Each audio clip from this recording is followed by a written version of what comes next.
Alabama winning the Folds of Honor Collegiate Tournament today with a 5 under par total. The next closest team, Notre Dame, they were in second, 6 shots back. So congratulations again to Coach Sewell and the Tide, winners of the Folds of Honor Tournament today. Happy for Alabama. Don't forget that 9/11 Memorial Stair Climb tomorrow morning inside Coleman Coliseum. The ceremony beginning at 7:45. First responders able to have the closed stair climb at 8, and then the open stair climb for the public begins at 10:30. No charge for that. Tomorrow also, Bama Salute Thursday. South Carolina coming in to face the Crimson Tide at the pitch. Alabama soccer hosting South Carolina tomorrow evening. That's going to do it for our show. For Jim Carabin, Tom Stipe, our producer, Ethan Sargent, and all of us here at the Crimson Tide Sports Network, I'm Chris Stewart. Thank you so much for joining us. Roll Tide and good night from Baumhauer's Victory Grill.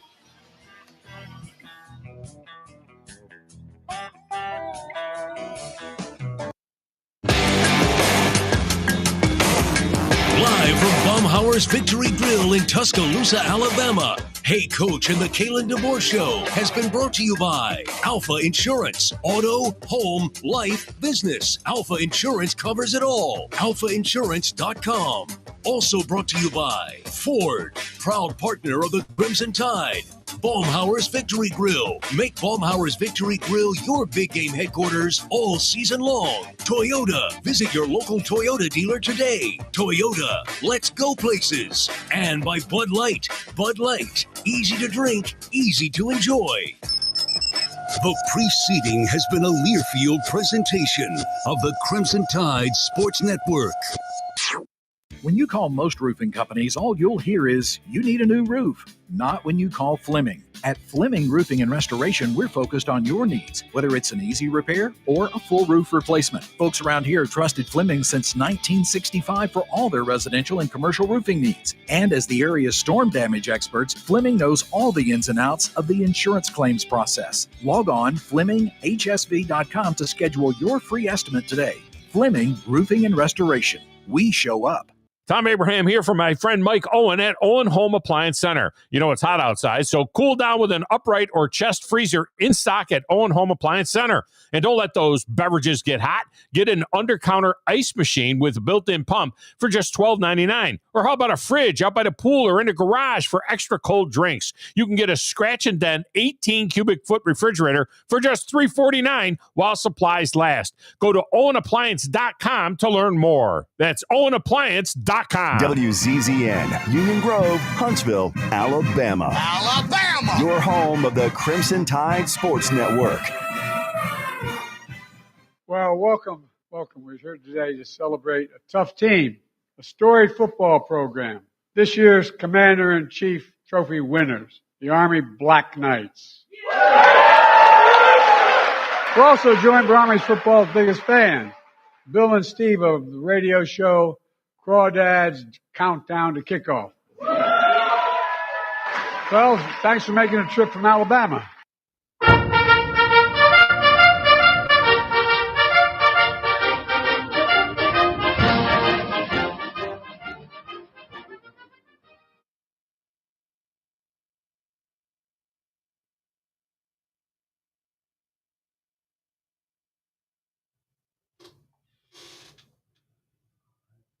Test. I think I can hear. Can you? I think we're okay. Okay. Brody, are we good to go? Yeah. Okay, so one more time. This is Bill Crawdad Crawford, and this is Crawdad's Countdown to Kickoff. I'm joined tonight by my usual cohorts, Steve Cripey, the human Ouija board. Sir. It's always good to start off strong. You know, Yeah. firing on all cylinders. That's blood good going. stuff. Good way. And also Barrett the Dirt Pig Crawford. Glad to be here. Great win. Great win. And folks, right now, we're going to go ahead and jump right into our first guest, Coach Verpaele. Coach, are you with us? Yes, sir, guys. How y'all doing? Thanks for having me on. Hey, I pronounced your name correctly, right? It's Verpaele, but don't worry. Verpaele. Verpaele. Okay. Okay. Well, hey, Coach, we wanted to have you on tonight, mainly because of the superior play of the guys you coach. Are you not a proud papa today? Well, yeah, it's been a good week, man. Those two guys, Colin Mass and Casey Larkin, had a really good game, and yeah, it makes this week going in with the bye week makes it really really nice. They did a great job, so I'm definitely really proud of those guys. As well, you should be. Steve, go ahead. Yeah, I mean, need to say Colin is the guy that got a lot of the headlines. I mean, multiple national weekly awards, as well as the conference defensive player of the week. So, but a truly remarkable performance, especially with a game on the line late. I mean, I think on one drive he had 3 passes defended and had that interception. I mean, that's cornerback kind of stats. What do you attribute that to? You know, he works hard, he studies, and he's a really good football player. And he knew what the other team what their concepts were, and he was prepared and ready for it. And I guess they tried to pick on him. I think they chose wrong. Yeah, they picked the wrong guy. And I don't know if that's true or not, but one of the players said, one of their guys said, yeah, we're going to go after number 30. I guess they wish they didn't right now. That is a true statement. Well, Coach, it seemed like in the second half against Kansas State, we came out not with a different defensive scheme, but it just looked like we tightened our shot group. Is there anything that you guys did or you talked about with the secondary to go into that second half against Kansas State? You know, we make our adjustments like we do at every halftime, and then we were only out there for 4 plays. Yeah, that's amazing. That's great. And we had to warm up a bunch on the sideline, and then when they got the ball back, it was a 1-minute situation, and that kind of changes their offense. It kind of changes our defense a little bit of the things we're going to be playing and what they like to attack. So the guys did a great job, you know, being prepared for that, and you know, hats off to them. But we just got to do our job and play really hard, and they're really smart football players, and they're a good group to be around.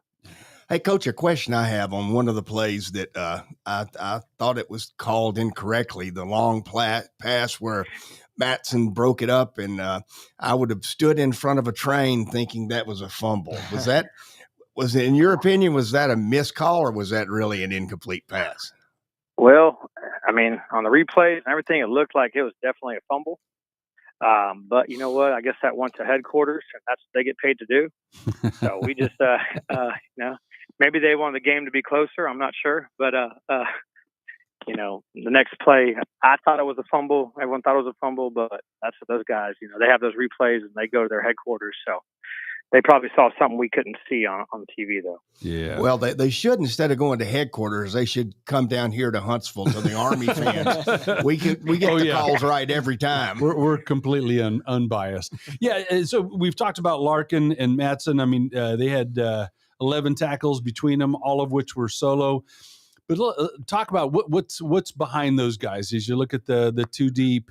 Who are some names that we may hear about further on in the season? Hopefully not because of injuries, but just out of necessity, and that they're ready to step up. Stephen Nadozie, he's actually playing a backup for job, and we have a sophomore, Caleb Williams, who's stepping up, and then we have a couple of freshmen who are really talented. They're kind of figuring out everything, and David Tom Rogers,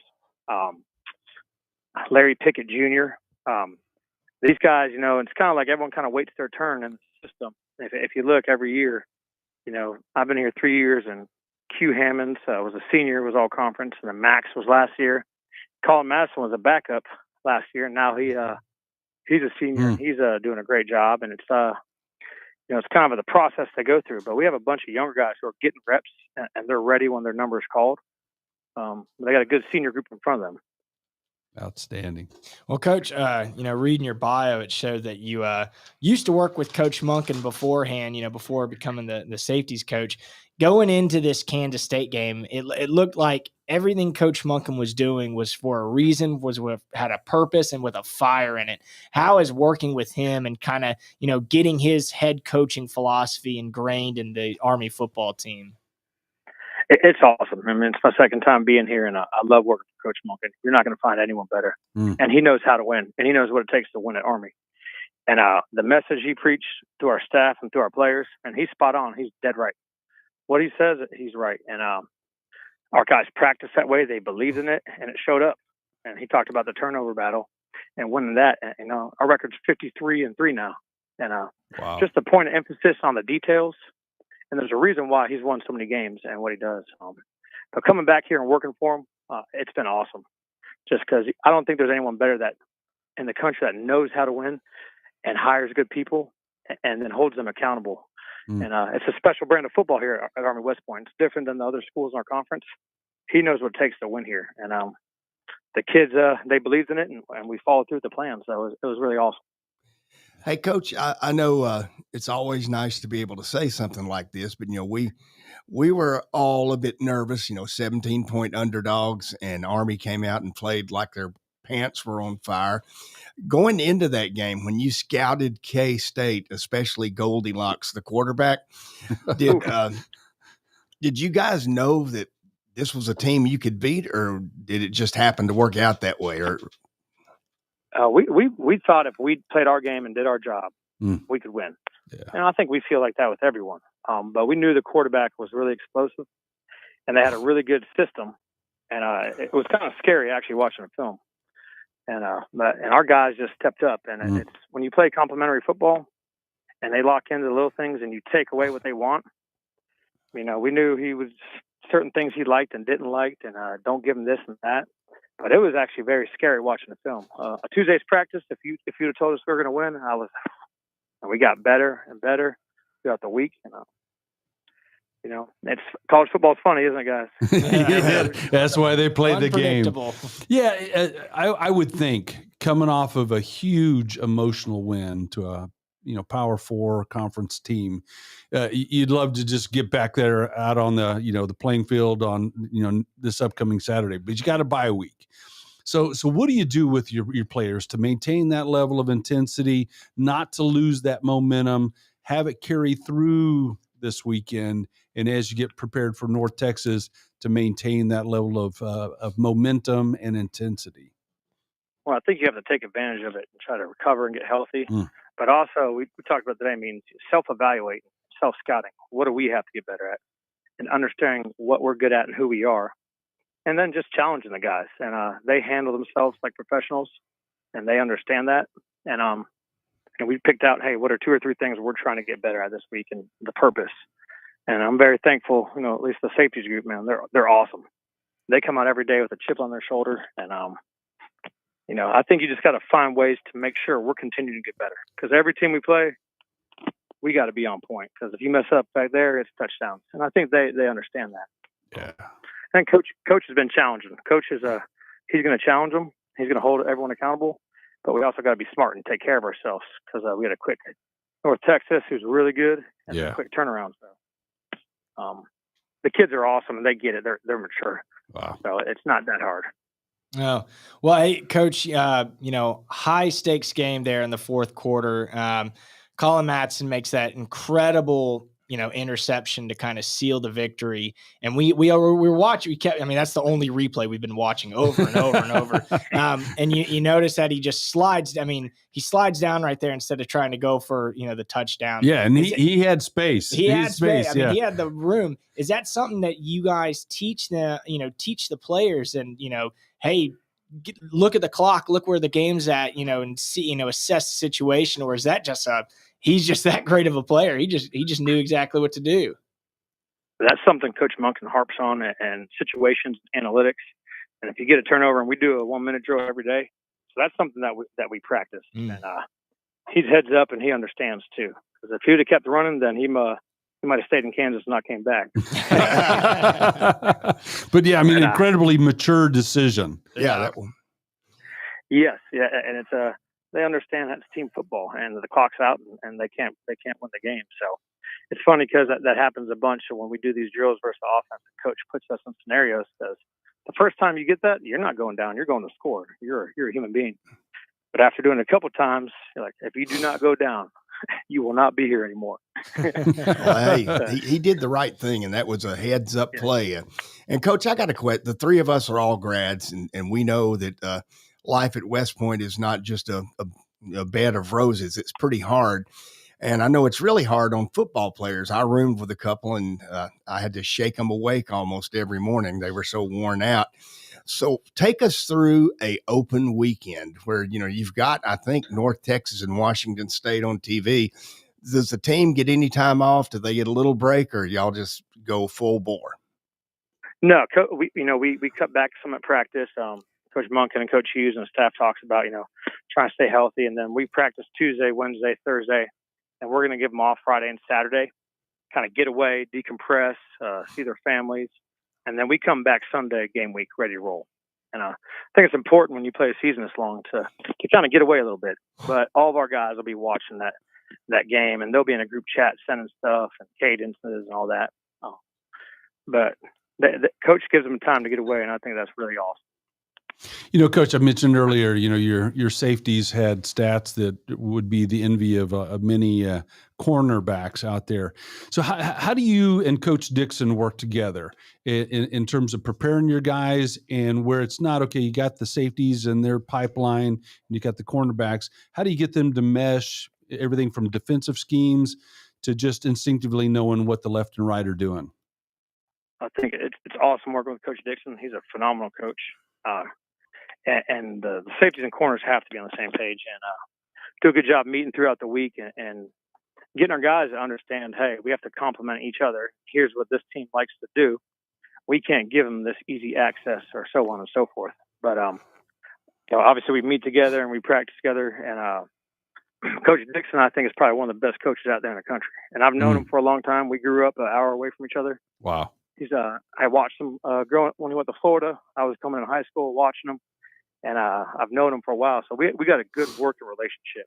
And he does a phenomenal job with preparing the whole pass game and the secondary on our opponents.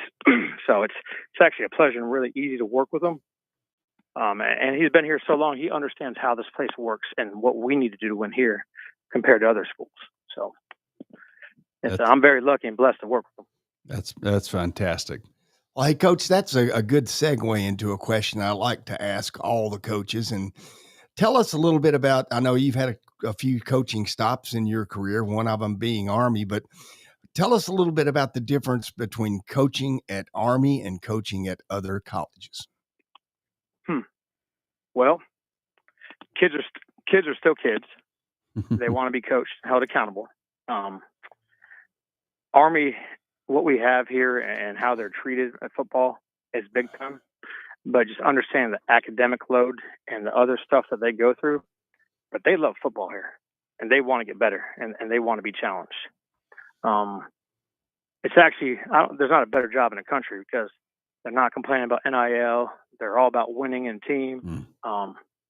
It's kind of a unique experience as a coach because I got buddies at other schools and hearing what they're going through. Our guys genuinely care about each other. They want to help each other. And that, you don't find that in college football. And so I'd say it's a lot different in that aspect. And it's a true developmental program. Kids come in, they go to prep school, and they may not play their freshman year or sophomore year. But their junior year or senior year, like Colin Madison, they understand the system. They've been through the program. And now their time is shining. Where other places, it's, hey, this coach doesn't like me. Screw this, I'm transferring. And we don't have that here. So it's a really unique, I think there's a lot of coaches in the country who are kind of jealous and wish they could come coach with such awesome kids. And I love being around them. They're at the house all the time with I got a 1-year-old, and they're over here, and they're just awesome human beings, man. Do they help you with really changing diapers? Actually, Larry Pickett and Gavin Shields actually they have. So that is outstanding. Great, preparing him for a future in other spheres. Well, hey, Larry Pickett, that's another one you should be mighty proud of. He's got a lot of recognition. A lot of recognition for a job well done. And Coach, let me tell you this: we were just tickle pink at the way your particularly your group played. I think they had a big hand in winning the game. We loved Coach Monken's, I guess cojones would be a good word for it. The way he coached that football game was awesome. And we think that the team has turned the corner and they're on the way, hopefully, to a whole lot of success the rest of the year. And we'll let you get back to that 1-year-old and those diapers. And we appreciate your time tonight. Yeah, thank you guys for having me on, and y'all have a great one, and beat Navy, fellas. Beat Navy. Thanks, Coach. Beat the Mean Green. Okay, Brody, let's go ahead and hop out of here for our first break. And folks, we'll be back in just a minute to do a little further analysis on our great 24-21 win over the Kansas State Wildcats. Back in a bit.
To kick off, before we get going, I want to remind everybody about Nick's Restaurante, which is a driver and a pitching wedge south of the intersection of Bailey Cove and Weatherly.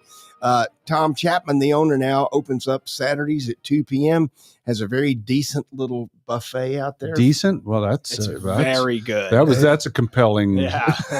It's the best damn buffet I've ever had.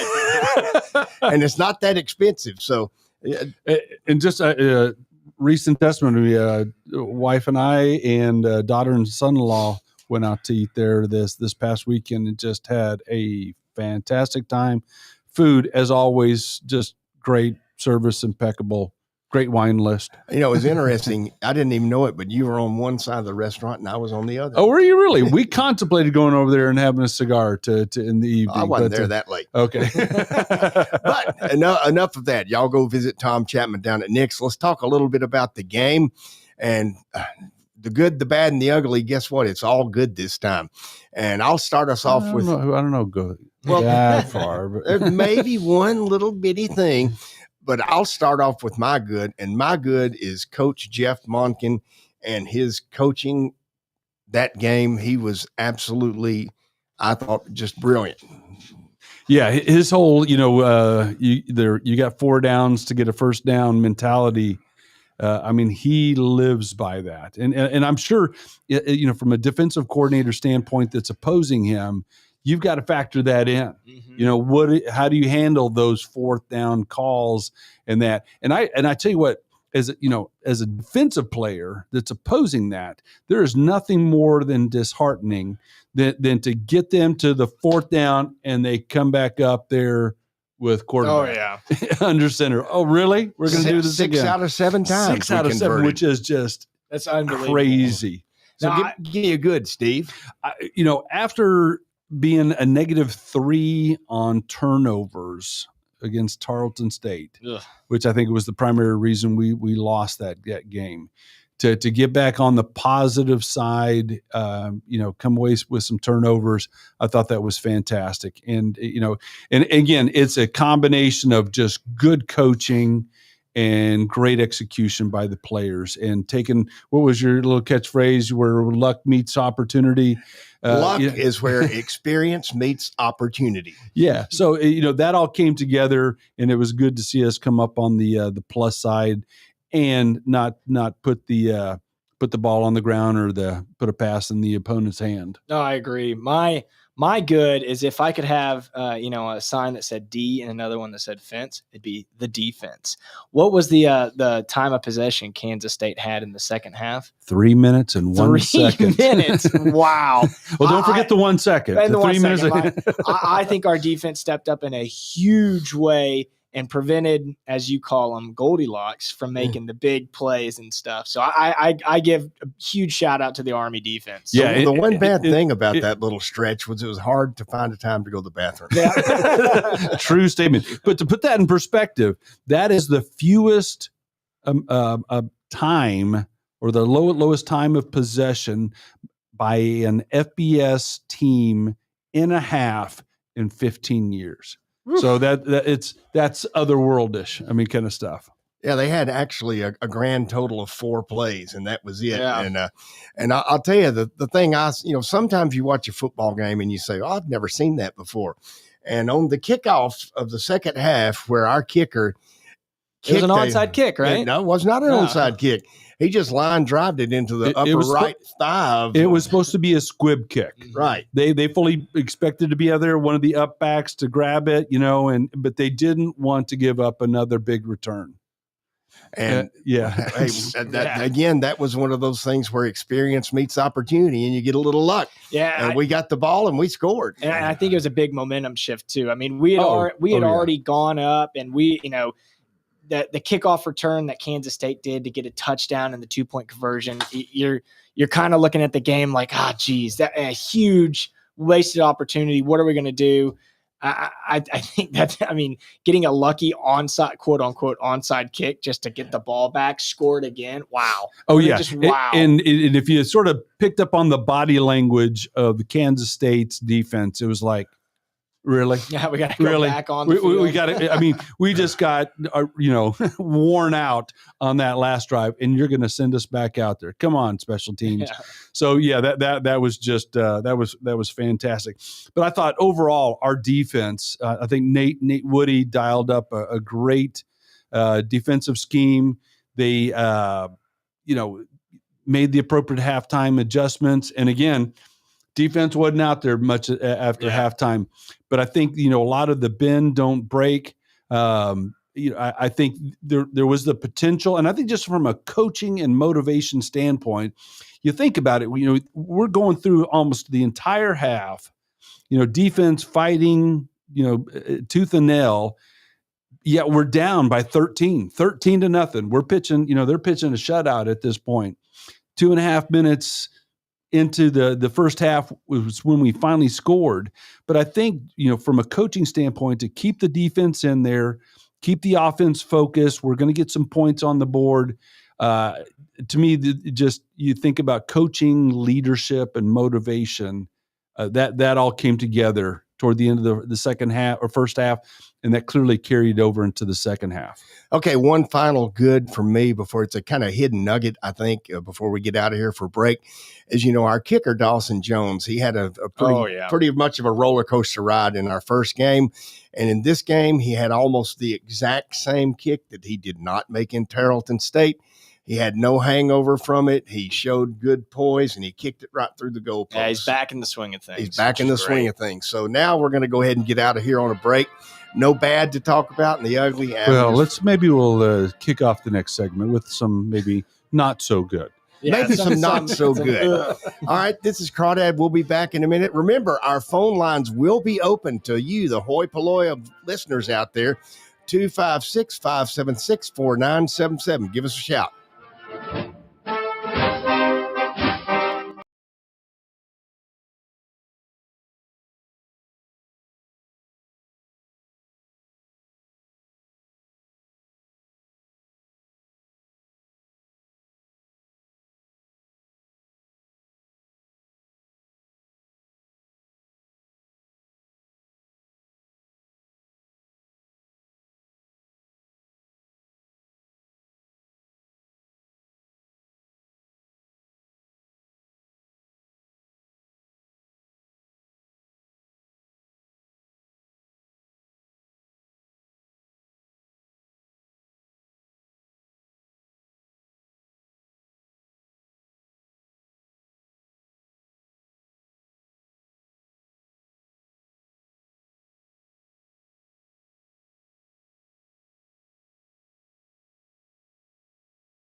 Welcome back, everybody, to Crawdads Countdown to Kickoff, the second half of the show.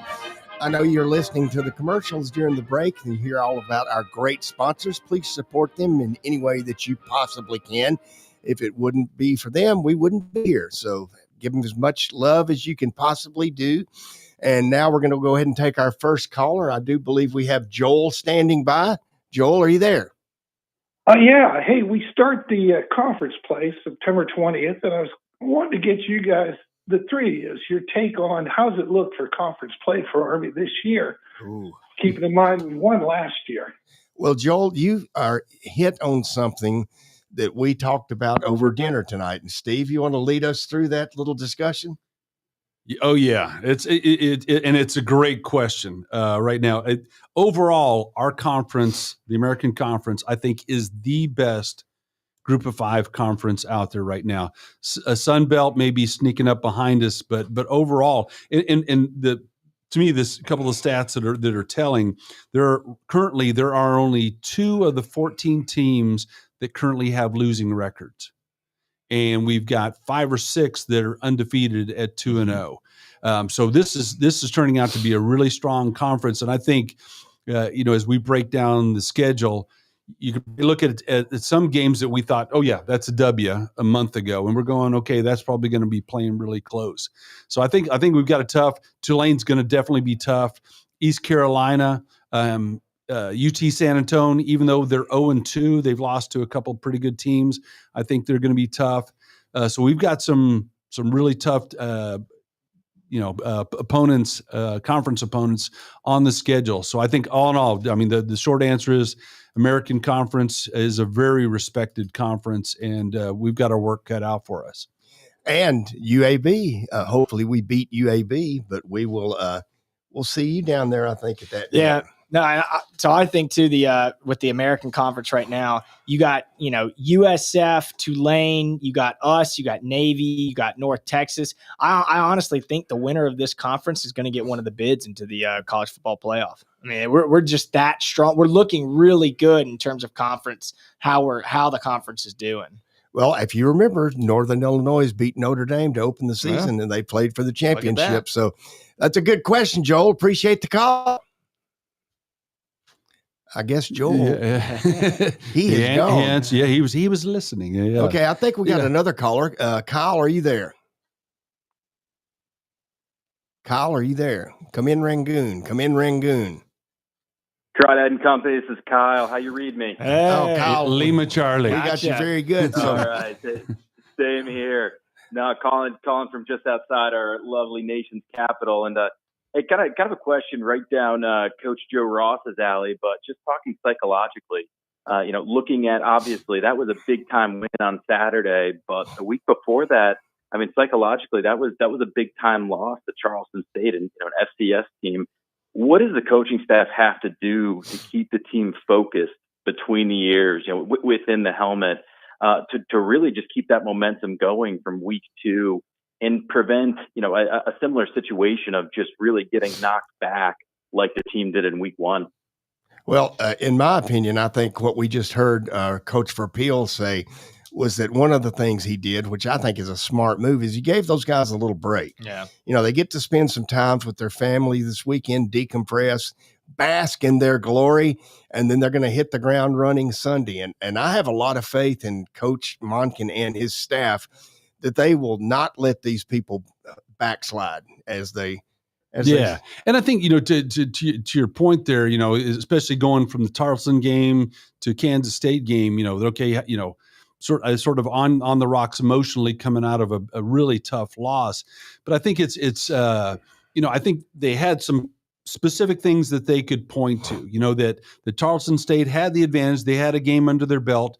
Biggest improvement typically is between game 1, game 2. We were seeing Tarleton at their very best, whereas Army was still knocking out the cobwebs. So you can sort of say we've got room for improvement. We can improve. But I think it's the old proverbial, you got to have a short memory. Spend Sunday looking at the game films, capture what you need to improve on, and then when you hit the practice field on Monday morning or Monday afternoon, you're thinking laser-like focus on Kansas State, and with an eye toward, if I do what I'm supposed to do, then I think we've got a shot at winning. Yeah, and I think you hit it good, Steve, when we were talking about this at dinner. Is I kind of wish we didn't have an off week this week. We got that momentum going from Kansas State. Let's bring it into North Texas. But at the same time, it may be good that we have the off week. I think we should acknowledge that the win against Kansas State was great. There are a lot of stuff to improve on. And it's not like we went out there and dominated, the whole time. There are stuff to improve in. And so I think that shot group now is moved right at North Texas, the Mean Green, and we just got to get dialed in and laser focused on them. Well, I think they know that I'm coming up for the game, so I'm sure that will be their inspiration. On the red carpet. Okay, I think we have Fred standing by. Fred, are you there? Hello, Fred. Hey, hi. Hey, gotcha. This is I'm going to give you a little bit of an intro, whether you like it or not. This is my first tactical officer from West Point, Colonel retired Fred DeBella, who was a Sterling Army officer and now is a Sterling Army football fan. Fred, what's on your mind about Army football today? Well, first of all, it's great to hear you, Crawdad, and thanks for letting me be on. I'll tell you, I have gone the full gamut already in 2 short weeks of this season. Oh, yeah. After the first game, I was lower than whale crap, thinking, oh, my God, it's going to be a horrendous year. And then after Kansas State, I was just utterly inspired. It could be, with the exception of victories over the Squids, I think it could be the most inspirational game I have seen the Army team play, certainly in decades, if not even in my lifetime. They were utterly inspired, and I thought that the comments by the ESPN commentator were absolutely spot on when he wrote, I think it was on X after the game, if you did not see Army football play Kansas State tonight, you missed out on what spirit and grit and determination and fortitude is all about, and brotherhood. He said, I enjoyed calling every minute of it, and that's the way I felt. That's that we need to keep that recording of that. That was just the greatest synopsis of the season thus far, and I couldn't agree more. It was just there were so many crucial junctures in the game, and they did the right thing. That's exactly the point. That's exactly the point. We were, I think, 6 of 7 on 4th down conversions. Now, people don't go 6 for 7 on 4th down conversions in an entire season. We did it in one game, and it speaks volumes, just volumes, about the courage and the faith that Jeff Monken has in those cadets, those soldiers, and the determination they had to see it through. Because this was not a situation where it was 7 4th down and 1 inch, or 7 4th down and 1 foot. This was frequently 4th and 3 or more, and he still rolled the dice. He still challenged his offense to make that first down.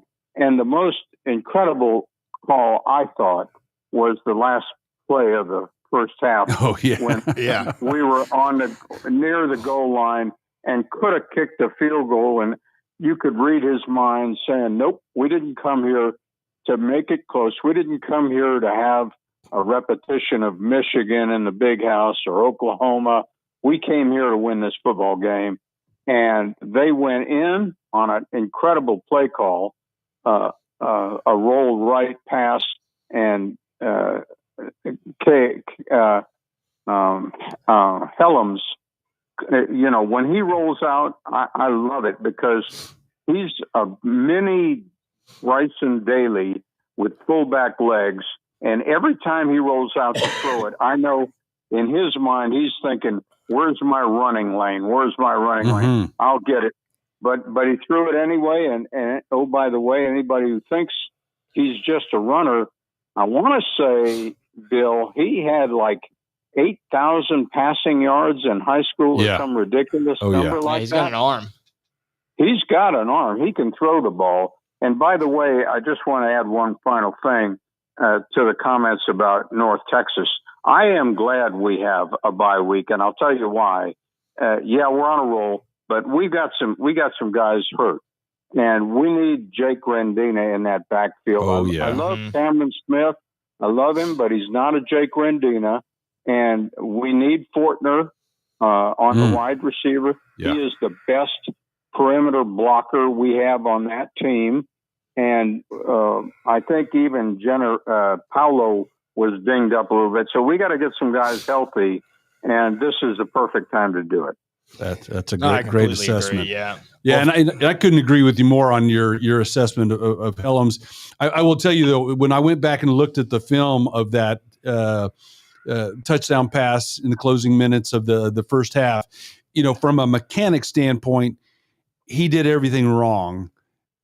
And yet he zipped that ball in right where it needed to be. I mean, he threw off his back foot, yeah. Didn't square his shoulders, all the kind of thing from a mechanic standpoint. I mean, it reminded me of Mahomes. And they say Mahomes can make those unusual throws because he also played shortstop at Texas Tech. So he could do the both. And that Helms reminded me of Mahomes on that pass play. Yeah, and you're absolutely right. And Jeff Monken explained that in his press conference when he was asked about Helms. He says, the kid's just a winner. He is a winner. He just does what needs to be done to win. That's what he did in high school, and that's what he's done every time he's put in. I mean, the end of that first terrible game with Tarleton State, did he not move that team in a minute, 10 seconds into field goal range? Yep. I mean, the kid is a winner. That's all he is. And as Bear Bryant said, I ain't nothing but a winner. And Fred, I'll give you a little quick comment, and then we'll get out of here. This will be near and dear to your heart. My third broadcast partner is Barrett Crawford, class of 2015. And you were the TAC of Company F2. I was in F2. I was F2. And Go Barrett Zoo. was in F2 also. Oh, the F2 lineage runs strong. You got 20 seconds for a little F2 story? Go ahead. Yeah, when I came into West Point as a junior TAC officer, and they assigned me to F2, and I said, okay, great, what's the nickname? And they said it's called the Zoo. And then they had this logo of an alligator with a monkey on his back, and the monkey was supposed to depict a TAC officer. And I said, well, that shit ain't going around here. No way. We're not doing that. And so I changed the name to the F2 Fighting Fox with a fox and a machine gun in his hands. Well, yeah, they waited me out, my little 2-year tour. And after I left, it went right back to where it was. Well, and you may not remember this, but I was the little plebe that was selected to paint your Fighting Fox on the day room wall. So, and I was also the yearling who painted over it. But that's neither here nor there. Oh, sweet. Well, hey, thanks for the call, and go Army. You go. Okay. Appreciate it. You, Bill. Yes, sir. Good to see you. Yes, sir. Well, Brody, let's go ahead and get out of here for our mid-break. And we will be back, folks, in just a bit. That was my former tactical officer, Captain Fred DeVella of CNN fame. Back in a bit.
we certainly appreciate you listening. We appreciate our callers. That was great call-ins. Yeah, that was interesting. The guy who sent me on many punishment tours on the area is now a fan of the show. It's interesting that didn't come up in the conversation. You waited Yeah. until he couldn't rebut it. I waited till he couldn't write me up again.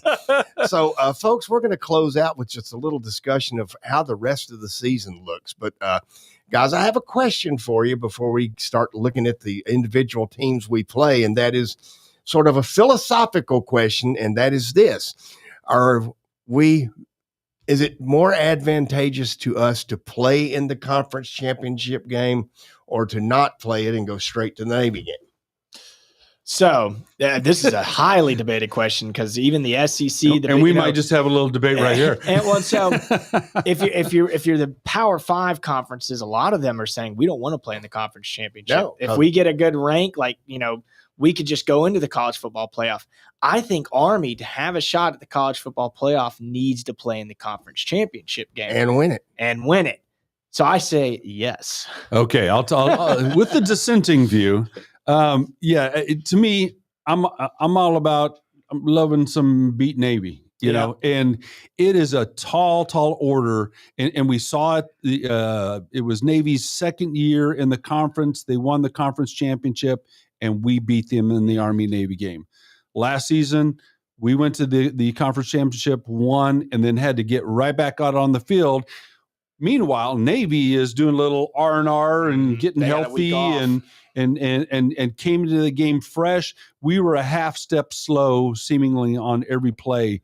I'm all about beating Navy. Now, if the stars align and we just have a lights out team one year and our 2 deep is really thorough and strong, and we can sub people in it and still win the conference game, but right now I think we'd all agree the only taint on the glistening finish of last season was the loss to Navy. Yeah. That was the only thing that kept it from saying, I mean, it had the potential. You beat Navy, the best you go down ever as one of the best Army footballs in the modern era, the post 1940s kind of thing.